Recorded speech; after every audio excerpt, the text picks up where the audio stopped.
Graça e paz, queridos, boa noite, sejam bem-vindos. Pela graça e misericórdia de Deus, estamos aqui mais uma vez. Que o Senhor seja honrado nesta noite, a igreja edificada, para a glória de Deus.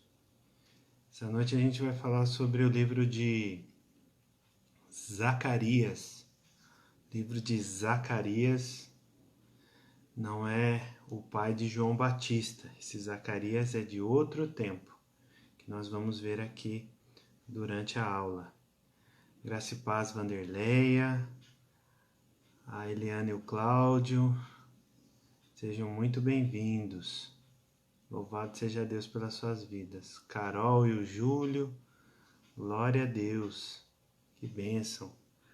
Então a gente vai falar sobre esse profeta. É um profeta que tem bastante mistério, É um livro um pouco difícil para alguns e tenso para outros. Então a gente não escapa muito não, dele. Mas é um livro bem interessante. Tem algumas profecias que a gente encontra lá na vida de Jesus, É um livro messiânico também, que fala da vinda de Jesus e como ele haveria de vir, o que aconteceria com ele, que nós vamos ver alguns textos aí para a gente comparar. Um livro bem legal, viu? Eu acredito que vocês vão gostar. Graças a Deus, nós estamos já no 11º livro dos profetas menores e agora nós só teremos na próxima aula, assim Deus permitindo, um livro sobre Malaquias também, que é pós-exílio e o último dos profetas pós-exílio. Depois houve o período interbíblico, dos 400 anos de silêncio, aqueles 400 anos proféticos aí de silêncio, que Deus não comunicou a sua palavra através de homem nenhum. Então Deus estava ensinando, algumas coisas, estava preparando todo o cenário aí para a vinda de Jesus. Estava preparando todo o Oriente Médio, os povos gentios, para receber a Jesus. Então, nós vamos ver aí mais para frente, Então, se assim Deus permitir, Kátia, Rafael, sejam bem-vindos. Louvado seja Deus. Vamos firme aí na promessa. Glória a Deus. Uma boa noite a todos. Vai ser um privilégio mais uma vez estar aqui com vocês. Vamos orar então? Em nome de Jesus? Deixa eu só ver o horário aqui, que tá 4 minutos. Pai, em nome de Jesus, nós queremos, Senhor Deus, te agradecer, Deus, por esse tempo, esse privilégio de estarmos aqui estudando a Tua palavra, Pai. Ó Deus, nos sentimos abençoados pelo Senhor, nos sentimos privilegiados, enquanto quantas pessoas têm passado por tantas lutas, desertos, tragédias nas suas vidas, ó Deus. Nós, como Igreja do Senhor, estamos aqui reunidos para aprender do Senhor e da sua palavra. Deus, obrigado, Senhor, obrigado por o Senhor estar nos ensinando as tuas escrituras e que a tua palavra possa, Senhor Deus, estar inculcada na nossa mente, guardada no nosso coração, para que nós possamos fazer tudo, Deus, para a honra e glória do Senhor. Que o teu Espírito Santo nos ajude mais uma vez a entender esse livro tão precioso da tua palavra, Pai. Ó Deus, que nós possamos, além daqueles leitores daquele tempo, Deus, nós possamos receber a aplicação do Teu Espírito Santo para os nossos dias. Nos ajuda, Deus, nos ajuda, que nós precisamos de Ti. Nós precisamos da Tua misericórdia e da Tua graça para falar do Teu nome. Em nome de Jesus. Amém. Amém, queridos? Louvado seja Deus. Vamos lá, então. Nós estamos aí com o livro Zacarias. Então passamos, só recapitulando, passamos por todo o Antigo Testamento. O Pentateuco, os 5 primeiros livros, os livros históricos, os livros poéticos, os livros dos profetas maiores e os livros dos profetas menores. Então, hoje é o penúltimo livro dessa série e que, assim Deus permitindo, nós vamos concluir ainda esse ano, né? Para que a gente possa... Olha quanto a gente avançou, hein? Todas as quintas-feiras, perseverando aqui, por conta da restrição aí, né? Da pandemia, estamos aqui online, mas veja bem quanto nós já aprendemos da palavra de Deus durante todo esse percurso. Então é um percurso longo e eu louvo a Deus pela sua vida aí que tem nos acompanhado, né? Desde o início. Louvado seja Deus. Desde lá do templo, né? Nós estamos agora aqui fazendo dessa maneira, por enquanto, né? Mas eu louvo a Deus pela vida de cada um aí, pela perseverança, né? De estar junto e além dessa perseverança, o desejo de aprender. Por isso que vocês estão aí. Assim como eu, né? Estou aprendendo também, não só porque eu já fiz seminário, que significa alguma coisa, mas a gente sempre aprende, e é dessa maneira que a gente precisa perseverar, sempre buscando a vontade de Deus, né? Nas suas escrituras sagradas. Então é o norte para a nossa vida e dessa maneira nós encontramos a vontade soberana de Deus. Não é somente a nossa vontade, né, de explanar, de expor a palavra de Deus, mas eu vejo também, de outra maneira, a vontade de Deus de nos ensinar, né? Então, por isso que nós estamos aqui reunidos. Hoje em poucos, mas futuramente seremos um povo ainda mais numeroso, né? Para a glória de Deus, e um povo forte que conhece o seu Deus, como diz lá Daniel. Então, é isso daí, queridos. Antes da gente entrar aí, eu vou... Não dá para ler todo o livro, né, dessa vez, porque hoje nós encontramos 14 capítulos. Então, nós vamos falar de algumas seções, né, desses capítulos e algumas visões também, porque tem bastante visão. Mas é um livro, se você não leu, que você leia, né? E se você tiver uma Bíblia com concordância bíblica, o que é essa concordância bíblica? Então é essas notas aqui, ó, que a gente vê onde está relacionado aquele texto correspondente, né? Por exemplo, né? Mateus 3:2, então nós temos outros versículos aqui, né? Que indicam que ele está falando sobre o mesmo assunto. Então, essa concordância é muito importante. Valdelei, graça e paz, seja bem-vinda. Então, essa concordância bíblica é muito interessante para nós pelo seguinte, porque nesse ponto nós vamos encontrar aqui Vanderleia, tá? Nós é quem agradecemos a você por se dispor a nos ensinar toda semana, perseverando, sendo incansável. Deus te abençoe e te recompense. Amém. Estamos aqui por causa das suas orações, porque se não fossem as suas orações e a misericórdia de Deus, né, a graça de Deus, não estaríamos aqui. Então, eu louvo a Deus. E também, se vocês não estivessem, não ia ter motivo de ensinar ninguém, não é? Mas, obrigado pelo carinho. Louvado seja Deus.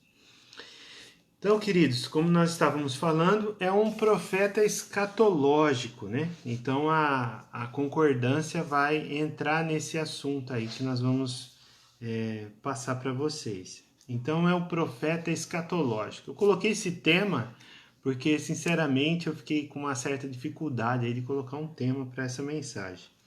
Mas, pelo menos o que eu encontrei aqui nesse estudo que preparei, esse tema, né, o profeta escatológico. Então, só lembrando que escatologia é o estudo do fim dos tempos.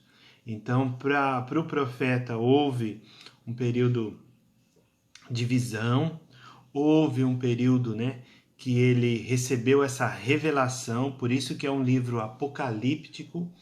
Então, apocalíptico nesse sentido, né, de receber a revelação.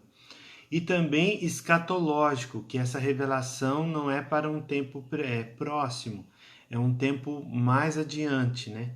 Mais adiante para Zacarias seria 400 até 500 anos. Então 4, 5 séculos, né, de algumas coisas que ele profetizou e outras que ainda irá acontecer. Nós vemos a semelhança também desse livro com Apocalipse. Então lembra lá de Daniel, um livro de revelação apocalíptico, Zacarias, como nós estamos estudando hoje. Nós vimos também o livro de Ezequiel, tem muitas visões, e tudo que Ezequiel recebeu, as medidas do templo, né, como seria reconstruída, Zacarias está vivendo essa época. Mas ele também foi contemporâneo, né, de Ageu, e com isso ele ajudou Ageu de uma forma mais profunda, numa forma mais ampla, né, com essa revelação. Então ele foi contemporâneo dele. Quando a gente vê a primeira mensagem, né, da palavra que nós vamos ler, dia 17 de outubro de 520 antes de Cristo. 17 de outubro de 520 antes de Cristo é a segunda mensagem de Ageu e a primeira mensagem de Zacarias. Então Deus usou a vida aí desse homem para poder trazer a memória, né? E o nome dele, Zacarias, significa o Senhor se lembra, o Senhor tem memória, né? Ou o Senhor tem memória. Então, esse livro ele fala basicamente dessa forma, tá ok? Então, Zacarias, né, não tem muita informação, mas uma das informações mais importantes é a última pessoa mencionada na genealogia dele, né? Quando nós lemos aí Zacarias capítulo 1, versículo 1, já vamos para o texto, né? Para que a gente possa já ir falando a respeito. No 8º mês do segundo ano de Dario, né? Então, esse rei, Dario, não é o mesmo que o rei lá de Daniel. Então, é mais de 100 anos depois, né? Veio a palavra do Senhor ao profeta Zacarias, filho de Baraquias e filho de Ido. Então, esse Ido fazia parte, né, do sacerdócio. Então, Zacarias, provavelmente, ele tinha duas funções, uma de sacerdote e outra de profeta. Então, por conta dessa pessoa aí de Ido, né? Então, o Senhor trouxe a palavra dele. Com qual propósito, né? Por que Deus usou a vida de Zacarias? Então, como da mesma forma de Ageu, né? Para encorajar os pós-exilados na reconstrução do templo. Então, para animar eles a continuar aquela obra que estava parada. Então, havia mais de 15 anos, né? Que eles deram início, lançaram ali a palavra, os fundamentos, né, do templo, e depois, e um dado interessante, queridos, que acho que eu acabei esquecendo de falar semana passada, é que quando foi perdido ali, quando eles foram para o cativeiro babilônico, a Arca da Aliança desapareceu. Era um dos sinais que a presença de Deus também não estava com eles, né? E ele profetizou. Desse tempo para cá, segundo os historiadores, nunca mais foi achado. Nem o Indiana Jones achou essa arca. Sumiu. Mas Deus é que sabe, né? Então, para encorajar eles, né? E ele, o que tem dentro desse livro, né? Dentro desse livro é o oráculo, né? Do Messias que havia de vir, esse Salvador que sempre o povo de Israel esperou, esse libertador, mas o povo tinha uma consciência que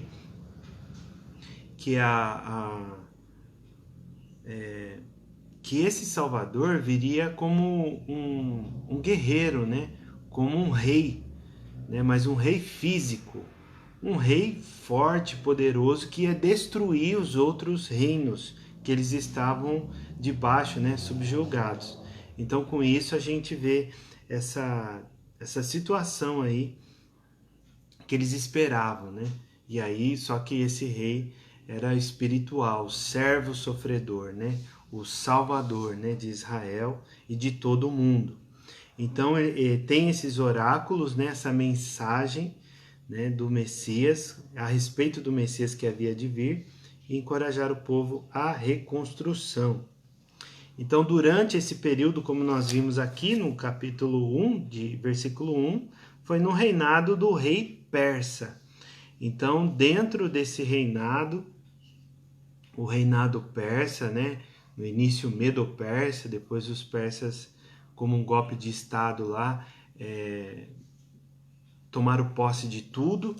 Então, com isso, a gente vê que esse tempo já havia passado sobre... Se a gente lembrar daquele boneco, né, daquela estátua de Daniel, nós vamos ver o primeiro reino, que era da Síria, depois a outra parte era o reino babilônico, e agora o rei persa, depois Roma, e o final de tudo vem aquela pedra que é o Messias, que destruiu todos os reinos, né?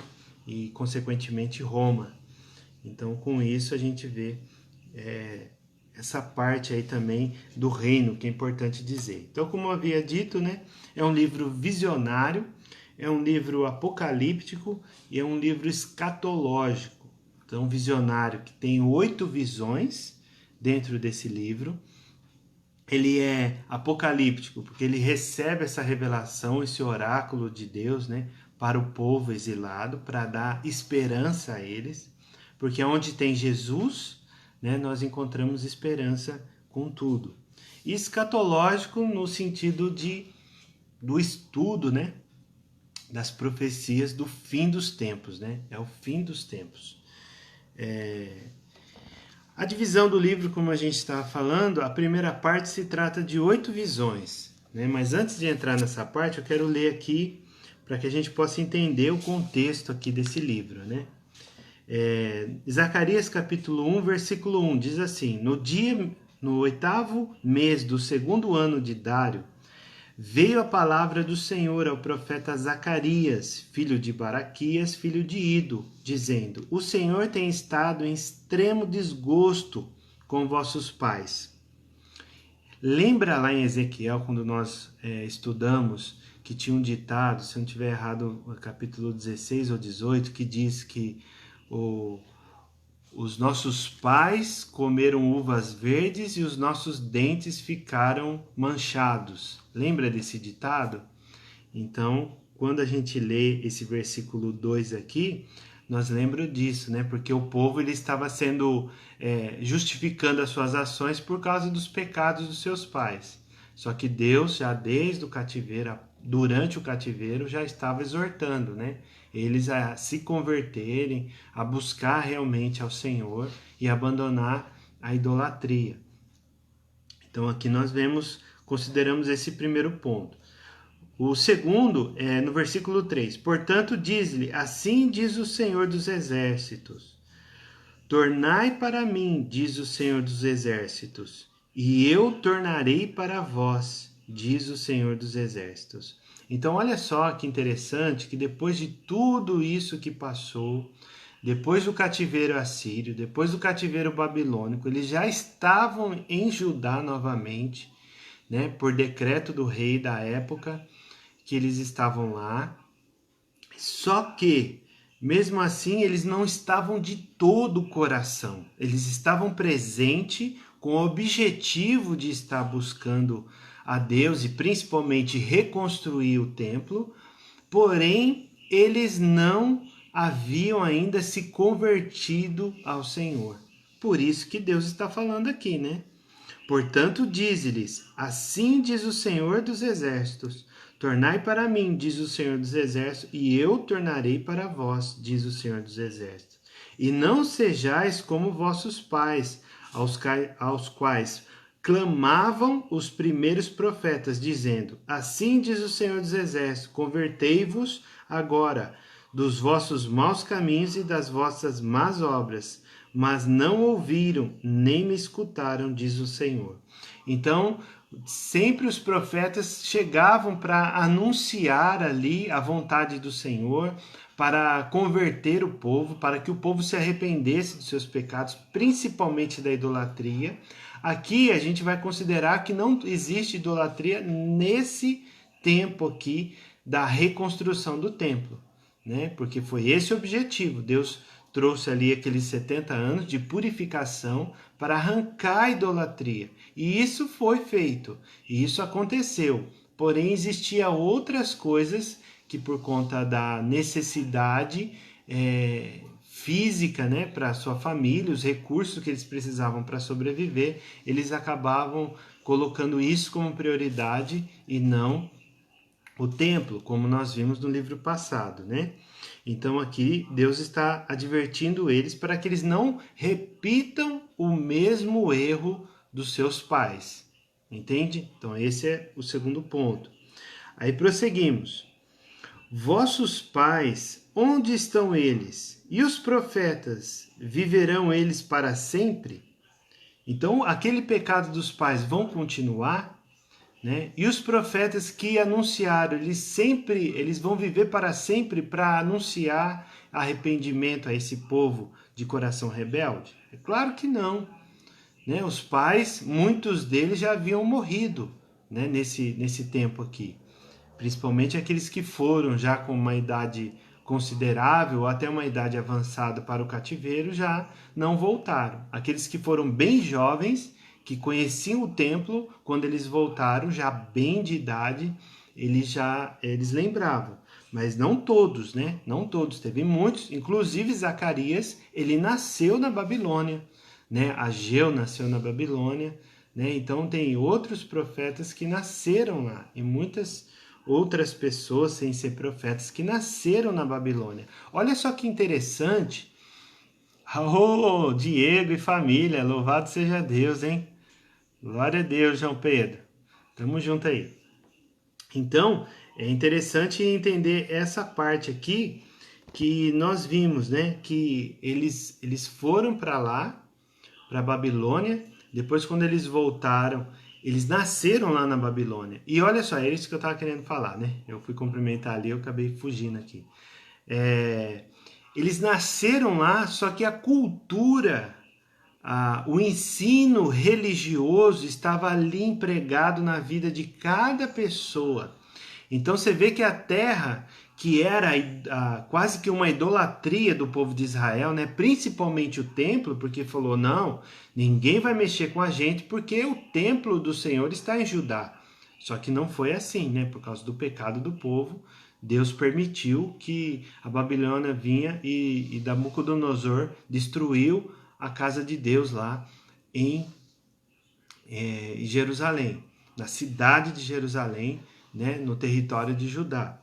Então, com isso, queridos, nós vemos como que é forte isso, que eles lá em outro lugar foram usados por Deus, né, para poder obedecer a Deus e receberam aquela profecia de Ezequiel, receberam a profecia de Jeremias, receberam outras profecias e também receberam após o exílio, né, que eles foram usados por Deus.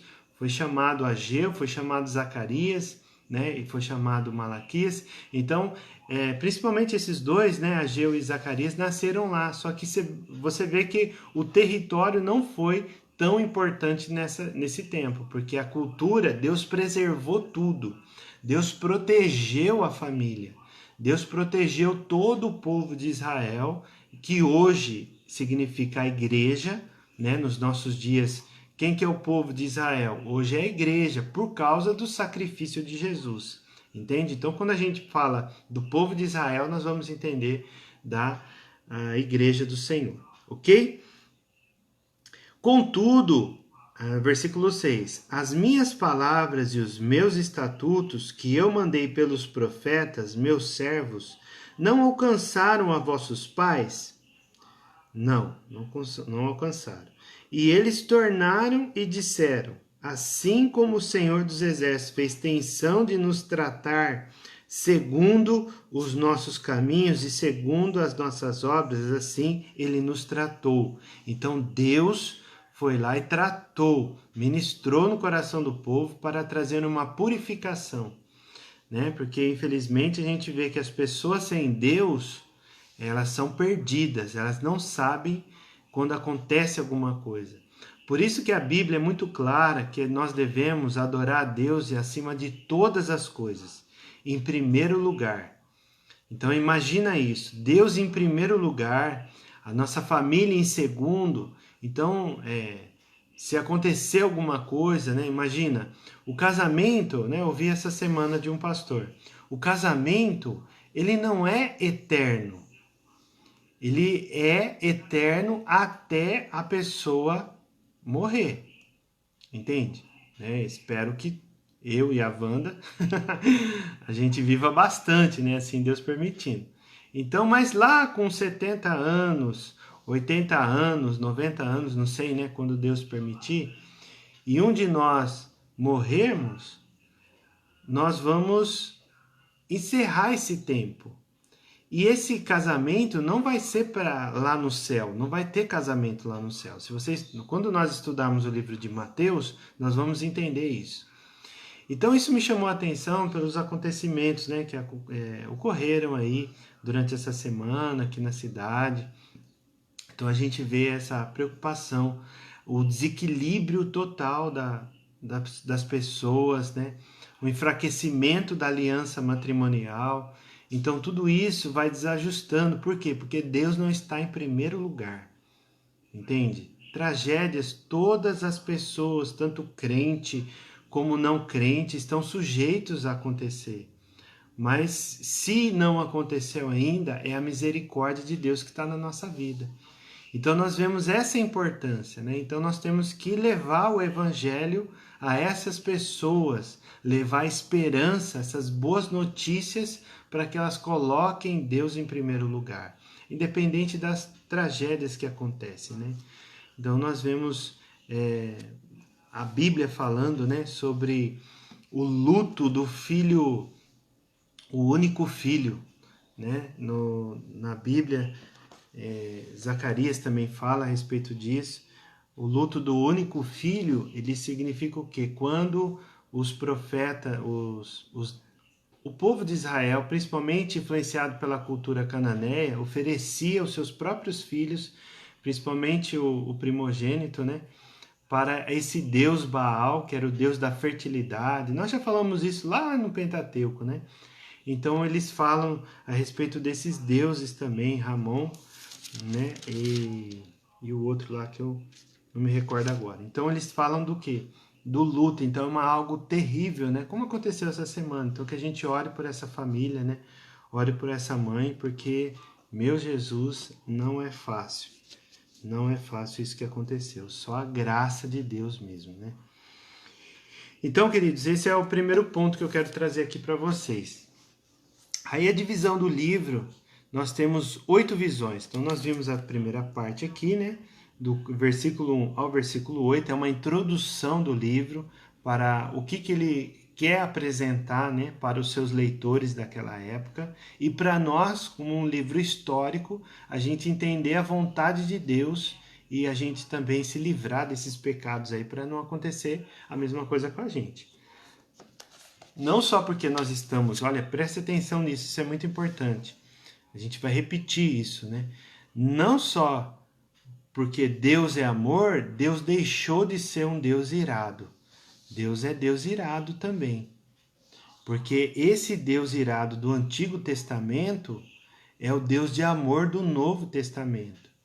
Mas quando nós erramos, quando nós estamos com o nosso coração duro, quando nós estamos com o nosso coração rebelde e não se curva diante da palavra de Deus em obediência, Deus também tem as suas maneiras de trazer as pessoas, através da sua soberana vontade, para relacionar novamente com Ele. Então, veja bem que essas coisas a gente entende hoje, vendo toda essa história, né, da Bíblia, em todos os livros que nós passamos. Então nós passamos, tem 39 livros do Antigo Testamento. Nós já passamos com esse 38 livros. Então imagina só, nós aprendemos bastante todo esse tempo aqui, toda quinta-feira, para a glória de Deus, estamos aqui. Então temos esse objetivo, né, de entender isso. E não podemos esquecer que Deus não mudou. O Deus do Antigo Testamento não muda com o Deus do Novo Testamento. O Deus do Antigo Testamento, além de ser irado, ele também é um Deus de amor e misericordioso, porque ele preservou a palavra dele lançada ao povo de Israel. Então, você vê, passou por 2 períodos de cativeiro, né? Passou o primeiro cativeiro, foram todos dispersos. O segundo cativeiro, depois, mais de 125 anos depois, houve o segundo cativeiro com mais 70 anos lá na Babilônia. E mesmo assim Deus preservou. Você vê que nasceram pessoas lá na Babilônia e voltaram para Judá com o mesmo propósito, né, de adorar a Deus. Por isso que a adoração a Deus precisa ser em primeiro lugar. Por isso que nós precisamos entrar no nosso quarto, orar, né, e buscar a Deus, a sua vontade, a sua palavra, e entender aquilo que a gente não consegue entender. A gente perguntar, né, para as pessoas. Então nisso a palavra de Deus vai nos santificando, e as coisas erradas que nós fazemos, às vezes com consciência ou inconsciente, isso vai sendo explanado na nossa mente e isso vai purificando o nosso coração, ok? Então era isso que a gente queria falar aí dentro dessa perspectiva. Então, como que o livro é dividido? Ele tem 3 partes. A primeira parte é sobre as visões. Então nós vemos a primeira visão, os cavalos, a segunda visão, os 4 chifres, os 4 ferreiros. É uns nomes assim que assusta, né? Mas depois a gente vai entender qual que é qual, né? A terceira visão, Jerusalém é medida. A quarta visão, o sumo sacerdote acusado por Satanás e justificado por Deus. Essa visão é muito forte, né? Muito tremenda. A quinta visão é o castiçal de ouro e as 7 lâmpadas. A sexta visão, o rolo voante, que é a palavra de Deus, né? Voante. A sétima visão é a mulher e o efa. E a oitava visão, os 4 carros. Então aqui bem rapidamente aqui para a gente se situar, né? Então a primeira visão, o que Deus está querendo dizer aqui, né, com esses cavalos? Deus está cuidando de Jerusalém. Então, como a gente já falou de uma forma introdutória, todo esse histórico, né, que Deus é amor também, Deus é justo, Deus é juiz, e por isso que disciplinou o povo de Israel para arrancar a idolatria do coração deles, porque Deus ele quer ser exclusivo, né, da vida das pessoas, ele não quer que tenha outros deuses, Deus quer um só, por isso que levou todo esse povo ao cativeiro. Mas com isso ele trouxe o quê? Um cuidado, né? Esses cavalos aqui, a gente não vai entrar em todos os detalhes aqui da visão, né? Mas depois você leia com calma. E a segunda visão, as noções que dominam Jerusalém cairão. Então os 4 chifres, né? Seria o quê? Os reinos assírio, persa, babilônico, assírio, já havia passado, né? Depois nós temos a Babilônia, que já passou também nesse tempo, e depois nós temos também o persa, que é desse tempo. Então o persa venceu a Babilônia havia vencido a Síria, né? E agora, depois desse tempo aqui, depois dessa visão, vai vir um outro reino, é o reino grego, né? De Alexandre o Grande. Então, 300 anos antes de Cristo. E aí, essa profecia já está tratando eles. Então, o ferreiro aqui, no caso, seria um rei vencendo o outro, né? Se levanta um rei, aí levanta outro e vence. Aí esse rei fica lá em evidência, né? Aí vem outro rei e derruba esse. Então, 4 e 4 que destruiu eles, né? Então, esses 4 aqui. Só para a gente entender. A terceira visão, a Jerusalém é medida, né? Então nós vemos aqui que Deus protegerá e prosperará Jerusalém. Então a proteção do Senhor está sobre a Jerusalém, o templo, né? E vai prosperar também, porque o povo decidiu colocar Deus em primeiro lugar. Né, levando os dízimos à casa do Senhor, que com isso tinham recurso para a reconstrução do templo que havia sido destruído, né? E com isso, com essa dedicação do povo, Deus começou a prosperar também eles. A quarta visão que nós vimos aqui, né, que é o sumo sacerdote acusado por Satanás e justificado por Deus. As vestes do sumo sacerdote estavam manchadas de sangue, né? A iniquidade, eram vestes sujas de pecado. E Deus advertiu o povo, né, que a liderança deles tinha que ser restaurada. Então, como que haveria de restaurar, né? Porque todos nós somos pecadores. Então, você imagina hoje, o pastor está sendo condenado pelo Senhor porque as vestes dele está suja, né? Ele está em pecado. Agora, quem de nós não temos pecado? Né? Todos nós temos. É lógico que não é de uma forma desonrosa, né? Mas sempre tem algum pecado, alguma palavra que a gente fala, né? Alguma coisa que fala e ofendeu o irmão, alguma coisa que nós deixamos de obedecer a Deus. Então, alguma coisinha sempre tem na vida das pessoas. Aí ele explica aqui que o Messias virá, né, e lavará os pecados do povo. Entende? Então aqui essa visão está tratando disso, que quem vai resolver esse problema? Quem vai resolver essa situação que estamos vivendo? Então Jesus, quando ele vir nesse tempo, que é 500 anos antes de Cristo, ele virá e vai limpar todo esse pecado. Então quando nós abrimos o nosso coração e aceitamos a Jesus Cristo como Senhor e Salvador, Jesus ele limpa os nossos pecados através do nosso arrependimento. Porque o Espírito Santo, por exemplo, a pessoa é nova convertida, ela está indo na igreja. Ela vai uma vez, ela vai outra, e aí ela vai ouvindo a palavra, ouve uma vez, ouve outra. Não quer dizer que vai ali resolver os problemas de uma noite para outra. Pode ser que sim, né? Pode ser que sim. Mas muitas coisas ela vai começar a aprender ouvindo a palavra e começa a praticar durante a semana. E aí chega um determinado tempo que ele vai ver que as vestes dele, né, espiritualmente falando, do jeito que ele chegou na igreja e hoje, depois de 2 anos, 3 anos, está bem diferente. Né? Ele consegue gerenciar muitas coisas e com isso agradar o nome do Senhor. Então, aí Jesus ele entra na vida, né, da pessoa que está indo na igreja e traz essa purificação dessas novas atitudes aí. Porque o que Deus espera de nós, como está escrito lá em Mateus 3:8, produzir frutos dignos de arrependimento.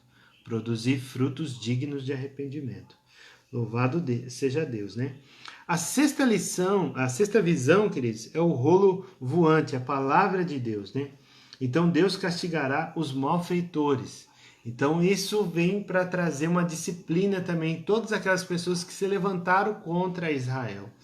Né? Esse texto diz isso. Para a aplicação dos nossos dias, é mais a ideia de que traz também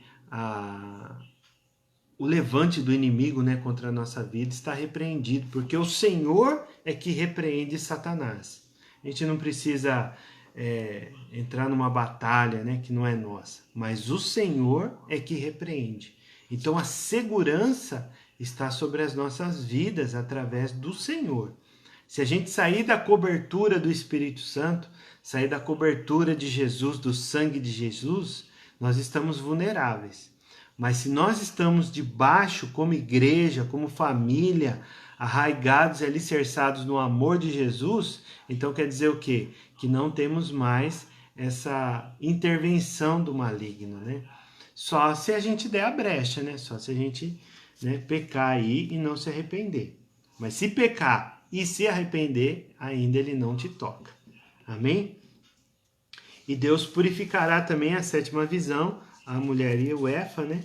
Deus purificará a terra da maldade, uma purificação da maldade. E por fim, o Messias de Deus será sacerdote e rei, que é os 4 carros aí, né? E a coroa na cabeça de Josué, o renovo.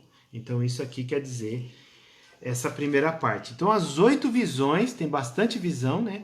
Sobre a vida do povo, sobre o povo de Israel e para os nossos dias também. Você viu que tem bastante conteúdo para aplicar na nossa vida.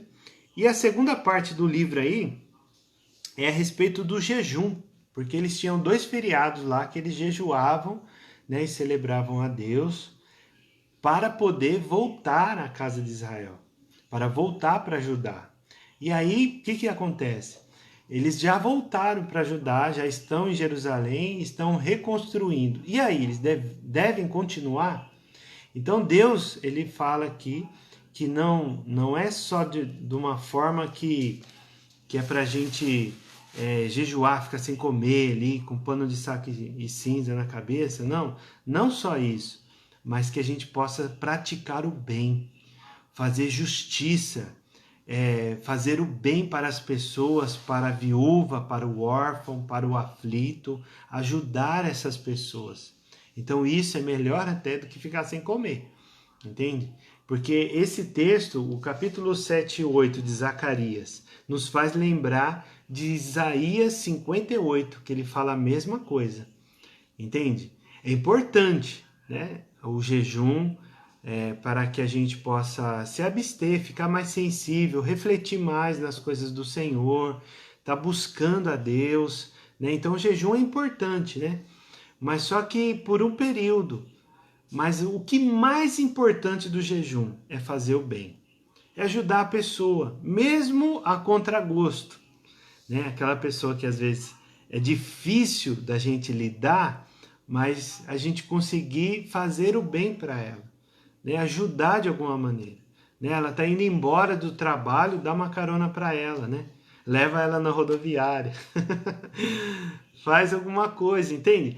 Mesmo que aquela pessoa não seja, nossa, tem pessoas, queridos, bem na verdade é essa, que a gente ama fácil, a gente se dá bem, porque são gente boa, sabe? São pessoas assim ativas, trabalham, ajudam, têm um coração disponível. Mas por outro lado, tem pessoas que não. Pessoas são mal educadas, são intransigentes, pessoas que são ríspidas, então pessoas grossas. E aí Jesus ele fala: faça o bem também. Entende? Então não é fácil falar para você que é fácil, não é não. Não é fácil nem um pouco, mas é possível através da graça e do relacionamento. Quando a gente não olha para a pessoa e olha para Jesus, aí a gente consegue fazer. Quando a gente olha para a pessoa e fala: não, ela não merece, realmente não merece. Você também não merece, eu não mereço, ninguém merece. Mas só que a graça e a misericórdia de Deus sempre vai estar na nossa vida, ok? Então a gente lembra dessa segunda parte aí, que é a respeito das questões do jejum que não agrada a Deus, né? Então não adianta a pessoa jejuar e ela oprimir o pobre, né? Não ajudar a viúva, não fazer boas ações, né? Com as pessoas que precisam. E tem as bênçãos prometidas, né? Com decorrência disso daí. E a terceira parte, queridos, a terceira parte que vai do capítulo 9 até o capítulo 14, nós temos aqui uns cumprimentos, né, do estado messiânico. Então aqui a escatologia entra nessa parte, a visão, né, e a revelação daquilo que Deus já traz. Porque, entenda bem, tem a visão. E depois, quer ver, tem um capítulo 8, a gente consegue entender aqui. Capítulo 6, a oitava visão, os 4 carros. Então ele fala da visão certinho. E depois ele começa a fazer a aplicação dessa visão.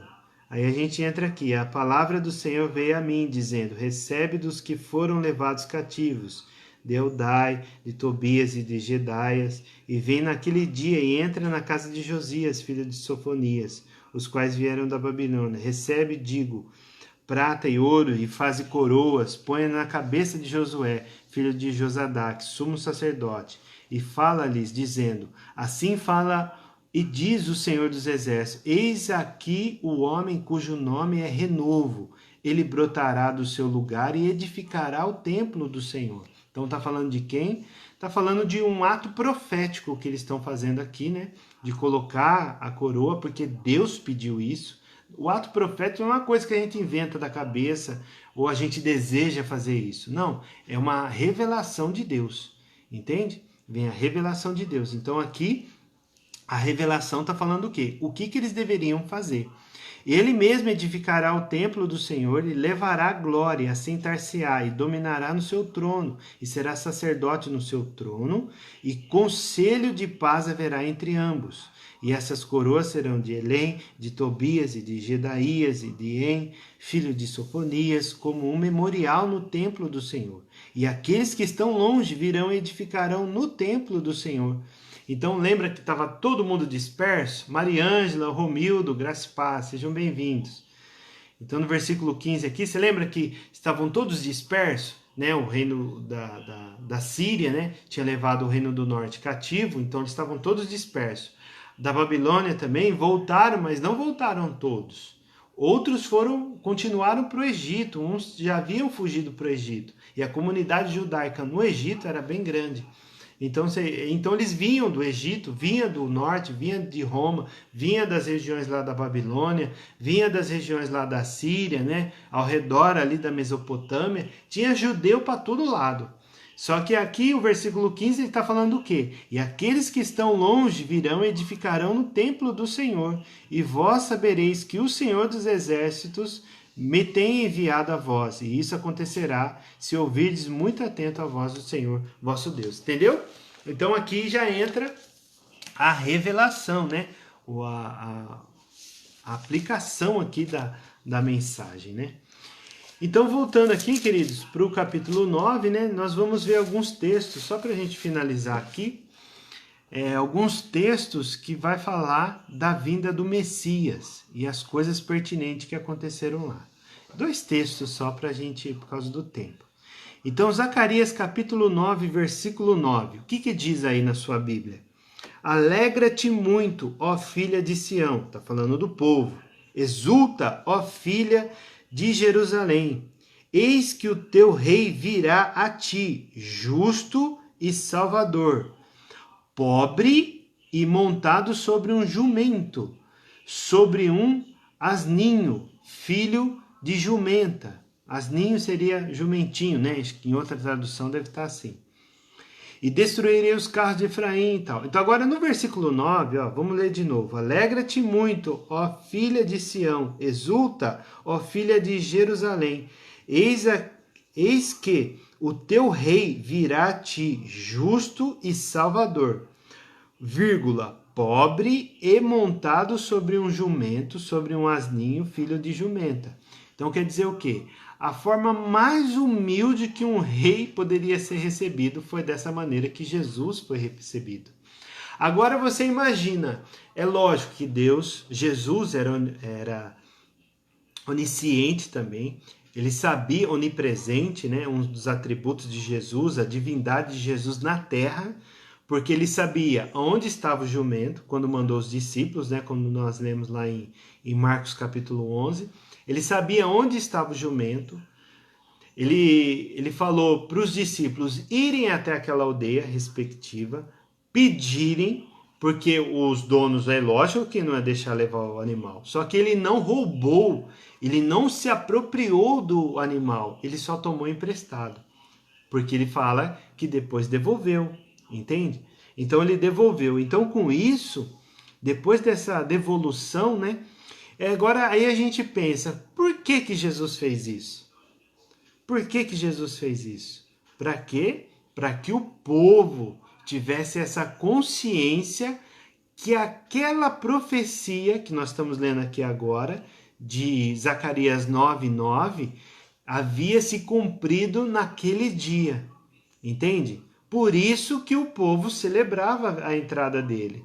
É lógico que já era o último ano, né? Os últimos dias ali da sua passagem aqui na terra, mas o povo já estava acostumado com ele, reconhecia ele como mestre, né? Como profeta, mas ali foi o ápice ali do ministério dele de revelação, porque o povo sabia que quando viu ele no jumentinho, lembrou na hora, entende? Depois de 500 anos, mais de 400 séculos, porque eles conheciam as Escrituras. E conhecendo as Escrituras, eles lembraram. Falou, esse é, como diz aqui, né? O rei. Esse é justo. Esse é o Salvador. É esse que está entrando montado sobre o jumento. Então ali foi aquele ápice, por isso que eles exaltaram, bendito é o nome do Senhor, hosana, salva-nos agora, entende? Então por isso que trouxe essa grande revelação aí. Porque nós encontramos também lá em Mateus, né? Vamos ler aqui Mateus 21. Mateus 21, versículos 4 e 5, que é o mesmo texto, só que como a gente falou, né, lá de Marcos, no domingo, né, então a gente lembrou. Mas Mateus 21, versículo 4 e 5 diz assim, ora, tudo isso aconteceu para que se cumprisse o que foi dito pelo profeta, que diz, dizei à filha de Sião, eis que o teu rei aí te vem, humilde, aqui está falando humilde, mas lá pobre, né? E assentado sobre uma jumenta e sobre um jumentinho, filho de animal de carga. Então aqui o que acontece? Veio essa revelação para eles, entendeu? Para eles aqui, né? Para a gente poder entender. E também João, né? João capítulo 12. É o mesmo texto, só para a gente fazer uma complementação aqui. João capítulo 12, versículos 12 também, né? 12. No dia seguinte, ouvindo uma grande multidão que viera à festa, que Jesus vinha a Jerusalém, tomaram ramos de palmeira e saíram-lhe ao encontro e clamavam, Hosana, bendito o rei de Israel. Nossa, imagina a emoção, imagina, gente, a emoção desse povo, vendo aquela profecia se cumprindo bem nessa hora, bem nesses dias que eles estavam vivos, né? Vendo isso, foi acho que muito forte. Bendito o rei de Israel, que vem em nome do Senhor, e achou Jesus um jumentinho e assentou-se sobre ele, como está escrito, não temas, ó filha de Sião, eis que o teu rei vem assentado sobre o filho de uma jumenta. Os seus discípulos, porém, não entenderam isso no princípio, mas quando Jesus foi glorificado, então se lembraram de que isso estava escrito dele e que isso lhe fizeram. Entendeu? É maravilhoso, não é? Nossa, meu Jesus, é forte demais. Então essa primeira parte boa, né, que a gente vê aqui de uma das profecias. Só que Zacarias, voltando lá para Zacarias, agora no capítulo 13, Zacarias 13, versículo 7, fala do pastor ferido. Quando a gente vê aqui pastor ferido, a gente já vai lembrar do pastor presidente do ministério, né? Do pastor, o líder, né? Mas aqui no texto, que é uma realidade também nos dias de hoje, que acontece, né? Mas aqui no texto está falando de Jesus, tá?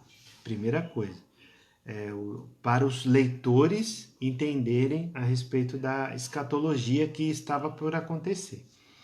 Mas vamos lá. Zacarias 13:7 diz assim, ó espada, ergue-te contra o meu pastor, contra o varão que é o meu companheiro, diz o Senhor dos Exércitos. Nossa, Jesus é chamado de companheiro de Deus, hein? Se ligou? Olha. Fere o pastor, espalhar-se-ão as ovelhas, mas volverei a minha mão para os pequenos. Foi o que aconteceu ou não? Só as mulheres ficaram, né? E João, quando Jesus foi crucificado, não tinha mais ninguém. Os discípulos, ó, sumiram. Caíram na braquiária, né? Raspou o gato. Versículo 8. E acontecerá em toda a terra, diz o Senhor, que as duas partes dela serão extirparão, mas a terceira parte restará nela. E farei passar essa terceira parte pelo fogo, e a purificarei, como se purifica a prata, e provarei como se prova o ouro, e ele invocará o meu nome, e eu ouvirei, direi, é meu povo, e ele dirá: o Senhor é meu Deus. Então aqui é o juízo, né, e a exaltação da igreja também, que passou depois de Jesus, passou por muitos períodos terríveis, né, de perseguição, principalmente por Roma. Morreram muitas pessoas, mas é um outro assunto que nós vamos entrar mais para frente, tá? Mas não quero entrar nesse ponto. Aí nós vemos lá em Mateus 26, o cumprimento dessa profecia, né? Mateus 26, o versículo é o 31. Mateus 26, versículo 31, e diz: Então Jesus lhes disse aos discípulos que estavam lá com ele: Todos vós esta noite vos escandalizareis em mim, porque está escrito: ferirei o pastor e as ovelhas do rebanho se dispersarão. Mas depois de eu ressuscitar, irei adiante de vós para Galiléia.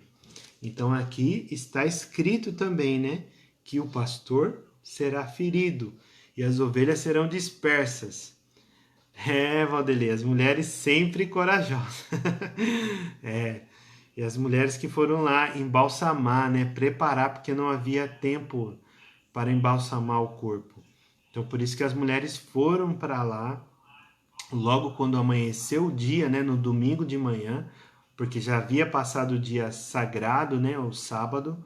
Aí elas foram para lá para embalsamar o corpo de Jesus e com isso fazer as preparações. Só que já não estava mais lá. Aí no versículo 32, onde ele estava? Na Galileia, que o anjo avisou Maria, né, Madalena, avisou aquelas mulheres que estavam lá.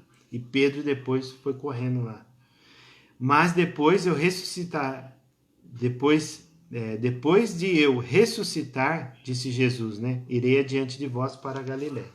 Entendeu? E também ele foi vendido por um alto preço, né, por preço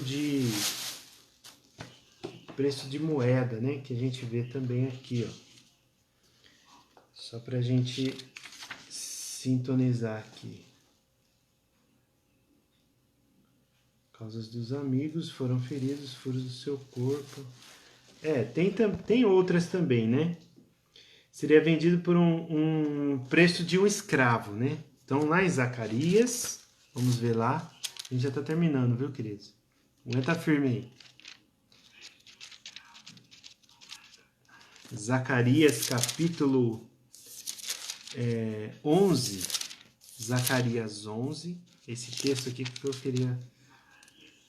11, versículo 12, que diz assim: E eu disse-lhes, se parece bem aos vossos olhos, dai-me o que me é devido, e se não, deixa-o. E pesaram o meu salário 30 moedas de prata. Quando você lembra das 30 mulheres de prata, ô Valdão, graça e paz, o Valdão tá por aí, glória a Deus. Então, as 30 moedas de prata, você lembra que foi o preço que Judas cobrou, né, pela morte de Jesus, por entregar Jesus, né? Então também foi profetizado em Zacarias. Você vê que muitas coisas, né? Esse profeta escatológico é um profeta escatológico messiânico, né? É um livro apocalíptico, mas messiânico. É um dos livros mais messiânicos, né? Depois de ou junto, né, vamos dizer assim, de Isaías, né? Então nós vemos aqui também essa. Então lá em Mateus 27, versículo 3 a 10, vai falar a respeito disso, né? Não dá tempo para a gente ler tudo. Mas, ó, então Judas, o que o traíra, vendo que fora condenado, trouxe arrependido as 30 moedas de prata aos príncipes dos sacerdotes e aos anciãos. Então você vê ali depois toda aquela trajetória, né? Até as suas feridas na casa de seus amigos, né? Zacarias 13, versículo 6, que diz: E se alguém lhe disser, que feridas são essas nas tuas mãos? Dirá ele, são as feridas como me feriu, fui ferido em casa dos meus amigos. Então tem essa profecia aí também que Jesus foi ferido, né, nas suas mãos e Tomé falou que só queria ver com as suas mãos furadas, né? E assim por diante, né? O seu corpo também, Zacarias 12:10, o último texto aqui, tá, queridos? O último texto. Zacarias 12:10 diz assim: sobre a casa de Davi e sobre os habitantes de Jerusalém, derramarei o espírito de graça e de súplicas, e olharão para mim, a quem transpassaram, e o prantearão como quem pranteia por um unigênito, e chorarão amargamente por ele, como se chora amargamente pelo primogênito. É isso, esse texto aqui que eu estava falando no começo, né? A respeito do primogênito, lembra? Da morte do único filho, né? Ou primeiro filho, né? Essa dor, né? Aí onde vem aqui, ó, naquele dia será grande o pranto em Jerusalém, como o pranto de Hadad e Rimon, no vale do Megido. Então esse Hadad e Rimon seria os deuses, né? Que eles eram adorados lá no tempo antigo, né? Entende? Então é isso daí, queridos. Olha, louvado seja Deus, hein? Gostou desse livro? Zacarias é uma benção, né? Olha quanta coisa a gente tem, né? Quando a gente começa a pesquisar, a gente começa a consultar os livros, né? A gente começa a ler a palavra de Deus, nós vemos que o Antigo Testamento não foi escrito à toa. Tudo no Antigo Testamento nós temos a compreensão, né? E a revelação, a aplicação no Novo Testamento. Eu louvo a Deus pela vida de vocês e que nós possamos sempre prosseguir nesse caminho, né? De olhar para Jesus. E que o Espírito Santo, como nós oramos no domingo, né? Que o Espírito Santo possa iluminar as Escrituras para que a gente possa encontrar a Jesus. Entende? Então, encontrar a Jesus para que a gente possa conhecê-lo mais e prosseguir conhecendo esse Salvador, esse Rei humilde, né? Que Rei mestre em humildade. Então, é esse mestre, é esse professor na humildade que nós precisamos estar sempre olhando. A Kátia colocou aí, né? Quantas ovelhas abandonam seus pastores nos dias de hoje? Realmente, tem muitas coisas aí que vai deixando a desejar, né? Mas louvado seja Deus, né? Então que Deus possa nos abençoar aí com essa leitura. Eu acredito que já abençoou, né? Por esse conhecimento e que a gente possa dedicar tempo, né? Tempo e reflexão, meditação na palavra, para que a gente possa estar sempre continuando a buscar o nome do Senhor. Amém, queridos? Tem alguma pergunta, alguma coisa aí? Deixa aí que depois a gente, assim que possível, vai estar respondendo. Pedido de oração também, pode colocar, tá? Nós vamos estar orando. Enquanto você coloca aí os seus pedidos ou a sua pergunta, nós vamos orar pelo que nós sabemos, né? Aquela mãe, né, que perdeu o filho e o marido aí na mesma semana. Acho que é Rosimeire, né, Kátia? O nome dela. Vamos orar pela Benites, né, a mãe do pastor Adilson. Vamos orar também pela Adriana, pelo Helder, né, que estão aí passando por esse deserto aí. Mas eu acredito na misericórdia de Deus. E Deus é soberano. E Ele vai fazer os milagres, assim como fez antigamente, né? O nome do Senhor vai estar sendo exaltado mais uma vez. Eu acredito nisso. Eu acredito nisso. Eu acredito no poder de Deus. Eu acredito que Deus é capaz de transformar um monte em uma planície. Então eu sei que isso vai acontecer, né? Então vamos orar. E os demais, né, que estão sempre pedindo aí nos grupos, pedindo aí pela internet,